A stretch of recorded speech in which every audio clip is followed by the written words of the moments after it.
My experience with the Cleveland Domestic Court in 2006. So, I served divorce papers and had no clue what to expect. So, hired a good local attorney, Palkovitz, and Herb was a good guy, senior attorney. My former bride hired a law firm called the Stafford Law Firm. Many articles were written about them, how tough they were and how they never lose cases, and they were called the lions of the court. So one of my sisters had told me if I ever saw anything unethical to file a grievance immediately, which was probably the best advice I ever had in my life. And after a couple weeks in the pre-trials, and gathering financials and doing everything the court requested of me, I did. And my lawyer passed away, so I had to find another lawyer. And two of my friends helped me, and they found another lawyer. Knowing how bad this was going to be,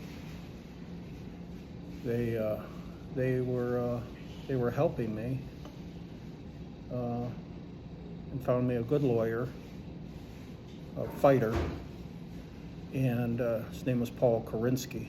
Paul was a great guy.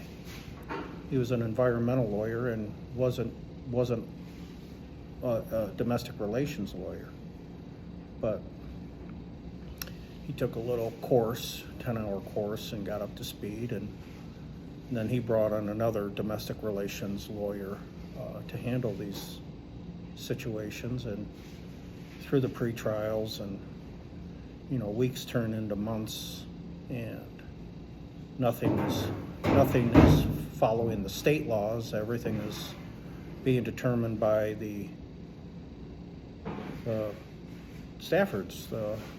These guys were very aggressive and created a very tumultuous, court hearings, pre-trials. And, I saw this was not following the Constitution, not following state laws, unethical behavior with the magistrate and the judge, getting terrible rulings against me. So several months in, I said, this is not going well, and I see a lot of unethical behavior. So I filed a grievance against my lawyer's wishes. He said, wait till the end of the trial. I said, it won't matter at the end. I said, if I do it now, at least they can see what I'm going through. So I filed a grievance against the lawyer, Vince Stafford, and I filed a grievance against the judge, Tim Flanagan, senior judge, chief judge. And my lawyer was upset with me, but he got called in and said the Supreme Court took my case on the judge, and he said they talked to him, and the prosecutor from the Supreme Court talked to him, and Paul passed on a little snippet of what they said. He said that the chief judge down in Columbus, his name was Thomas Moyer, they said they wanted the judge, that they knew he was corrupted, and that Bruce Radford was going to have to bend over and take it while they investigated. So for another 18 months, I was in pre-trials, sitting on the trial stand for 20 days, being asked the same questions over and over. During that time, I I declared a mistrial. I said, how can we have a trial? The other side hasn't compelled any financial records. How can we have a trial just based on my financial records and not my former bride's? And it became like a kangaroo court. The judge was just totally biased towards me. And when I declared a mistrial, while I was sitting on the trial stand, the judge stood up and stormed out of the courtroom and slammed the door and shook the entire courtroom. And 2 minutes later, he comes back in and he looks at me and he says, okay, how about we start the trial all over again? I said, well, do I get a new judge? And, granted, there's no jury sitting there, and the only other witnesses to this were the transcriptionist and the two attorneys that Stafford had associates sitting in the courtroom, in the gallery, and my two lawyers. So what most people didn't know is that at that time the Supreme Court had bugged the entire courthouse through the FBI, through the Justice Department, the Supreme Court prosecutor's office, and they were listening to everything, maybe watching everything for all I know. I have a couple people that know more about it than I do, but I just was a victim in a very corrupt Cleveland domestic court system, and I wanted it exposed. So I went along and told the judge to not stop the trial. If I can't get a new judge, there's no point starting over. So we continued on, and finally, after my 20 days, I think during that 20 days, they might have cross-examined the other lawyer, Vince Stafford. I think we got him up on the trial stand and caught him in a perjury, and the judge was complicit in suborning the perjury, but we got it on record. At that point, the judge had a sheriff standing behind me, and I'm just sitting there keeping track of, what was being said and the overrulings. Hey, good morning, Greg. The overrulings and just keeping a tally and reading a book while my lawyers were cross-examining their lawyer. They handcuffed me and took me to jail for a week in the middle of that trial. And this is probably around 2007. So I spent a week in the county jail. My lawyer, he said he looked at the charge. He said it looked like a monkey wrote it, and couldn't determine why they threw me in jail, but they did. And it was just because we had their lawyer backed up into a corner on the trial stand, which my lawyer couldn't believe that their lawyer even got on the trial stand. But it was just the judge was just a crooked judge, and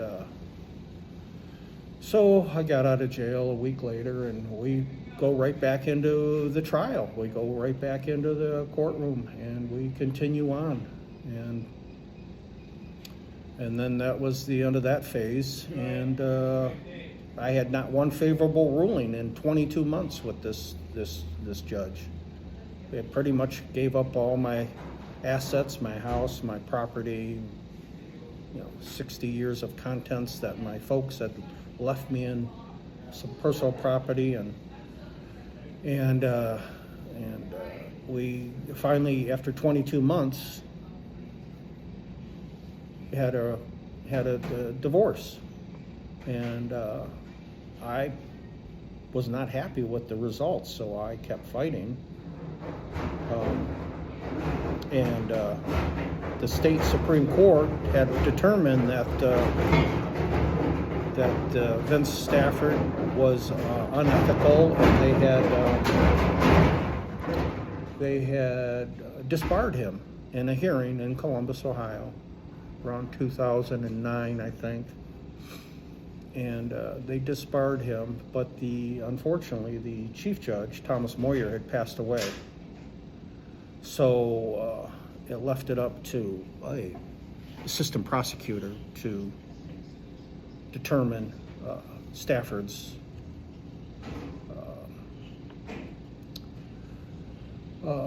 so Stafford got a year disbarment, and the judge, the prosecutor, came up to Cleveland and told the judge, this was probably around November 2009, told the judge don't run for re-election and to step down or lose your pension to Radford. So the judge dug his heels in for a while, and then around November, December, he stepped down.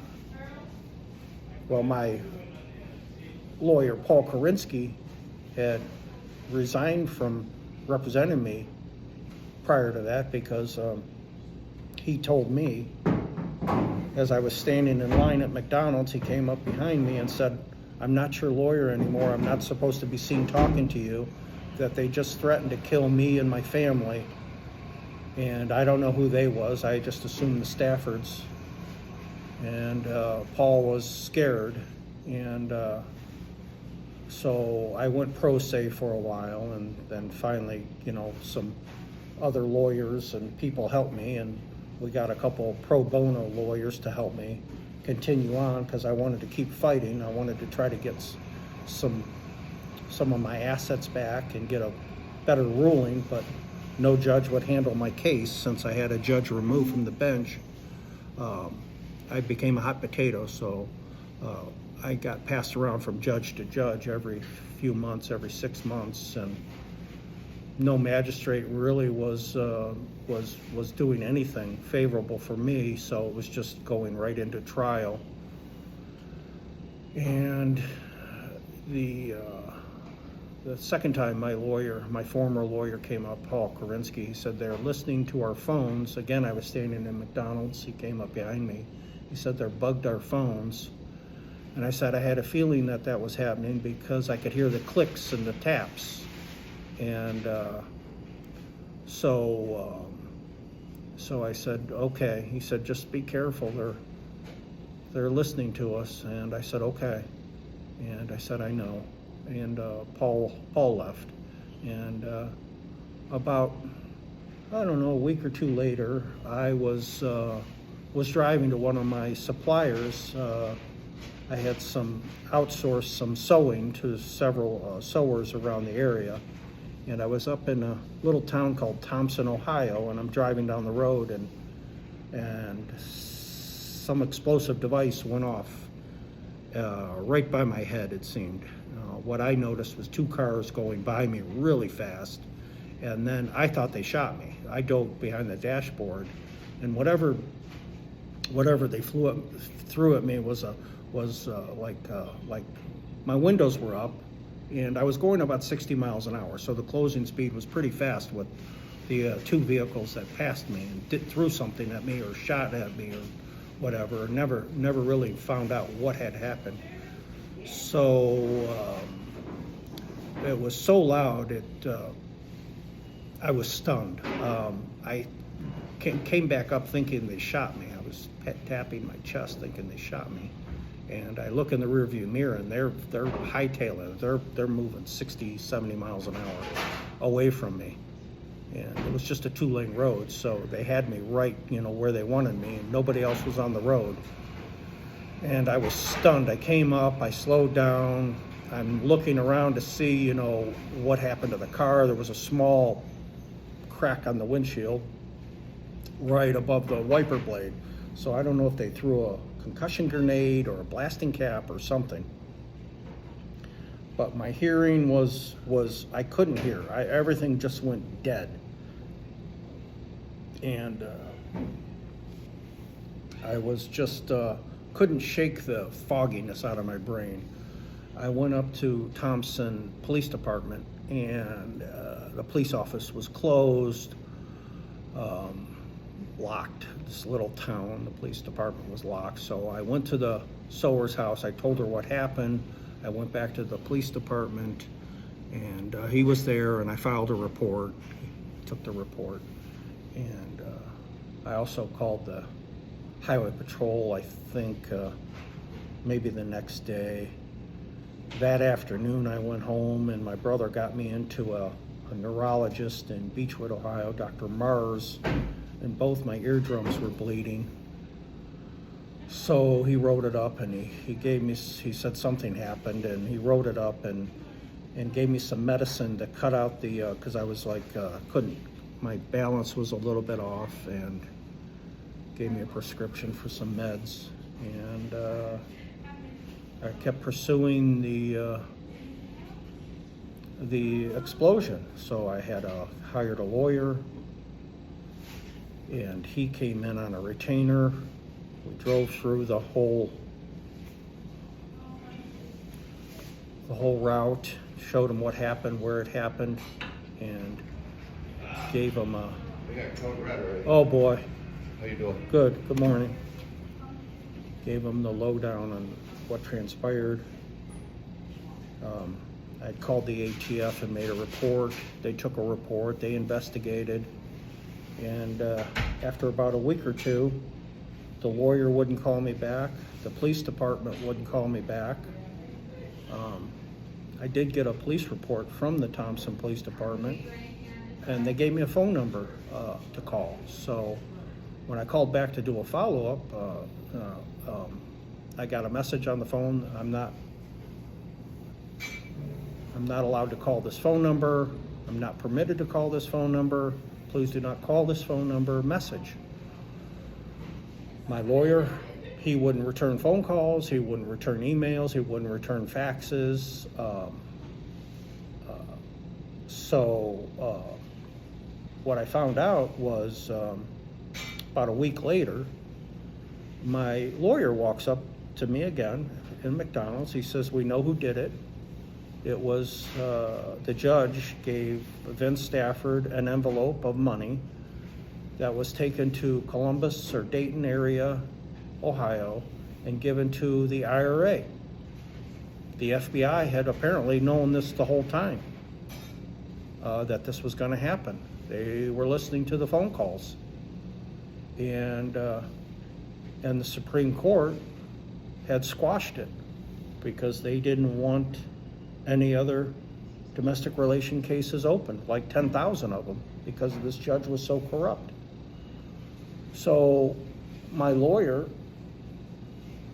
had told me this, and nothing else was ever done. So my head still hasn't cleared up from that. And several years ago, Stafford's had a very contentious divorce with a client. My case went for about 7 years to no avail. I never did get anything resolved and any favorable rulings. Finally, I just quit pursuing it, but there was a very contentious divorce with Eliza Sherman, and she was stabbed to death outside of their office. I always felt with the video that I saw was one of the lawyers, even though he was wearing a hoodie. I always felt that that was one of their lawyers that stabbed this lady, Eliza Sherman. And my point is, if they would have pursued Stafford's and Flanagan when they blew me up and tried to kill me, or tried to collect my $1 million life insurance policy, one or the other, maybe double indemnity, that Eliza Sherman wouldn't be dead. And they just, whatever reason, they didn't pursue it back then. They had all the evidence against these very corrupt people, caused this lady to die. And now they have the lawyer that I said all along was the guy in the hoodie. His name is Gregory Moore. I said he's the killer, but he wouldn't kill her unless the Staffords or the judge ordered them to kill her. So these Staffords, they made very contentious divorces. There was one instance I was in my lawyer's office, Eric Lawbacher, probably around 2009, 2008, sometime for a pre-deposition hearing. And I overheard a conversation that the Staffords couldn't make the deposition because one of their clients had been killed, or killed the other client, killed the spouse. And I said, does this happen a lot to my lawyer? And he kind of laughed and said, well, this is the fourth time this year. And January, February, March, April, May, it was around May, or April. And I said, that's scary because, does anybody keep track of this? So he said he didn't know. So when I left the office, the deposition couldn't be continued, so I left and I called the FBI office and asked the agent. I said, she was very friendly, Cleveland agent. I asked her, I said, does anybody keep track of these deaths that occur in these contentious divorces? And she said she would look into it. And I left it at that, gave her the details of what I had heard, and that was probably a Thursday evening. So my lawyer, Monday morning, that following Monday morning, I was in court for a pretrial again. He's white as a ghost. He said, what did you do? And apparently the FBI had raided the Stafford's office, that they had enough evidence to raid Stafford's office. They raided it that morning. And my lawyer said, Bruce, they are going to crucify you. I said, they're crucifying me already. So anyhow, that got the FBI involved in my case. I believe probably with the state, the Supreme Court, and I feel that's probably why they started bugging, wiretapping the courthouse, and it exposed a lot of criminal activity in these domestic relations courts. The judge that signed the FBI warrant for the wiretaps, he retired a week after that, and I'm sure he didn't want to be listened to or tied up in with all these people. But after 22 months of investigation, the Supreme Court had sent up 120 changes to be done to the domestic relations court, and I remember the magistrate had me down in his office, and I was pro se at the time, and he brought me into his chamber, and he holds up this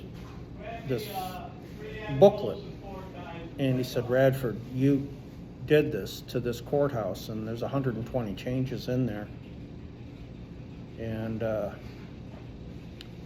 that was given to the chief judge, and that after a certain amount of time, apparently that chief judge couldn't comply to the changes required by the Supreme Court of Ohio. And it was just shows he was just so corrupt that he was not going to change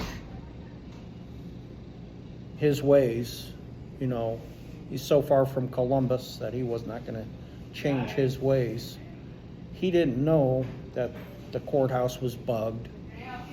He didn't know that he was being watched. He was just so arrogant. And it became a war between me and the judge, basically. And I was fighting for my life, and he was fighting to destroy me or kill me. And that was my experience in the Cleveland Domestic Relations Court between 2006 to 2013.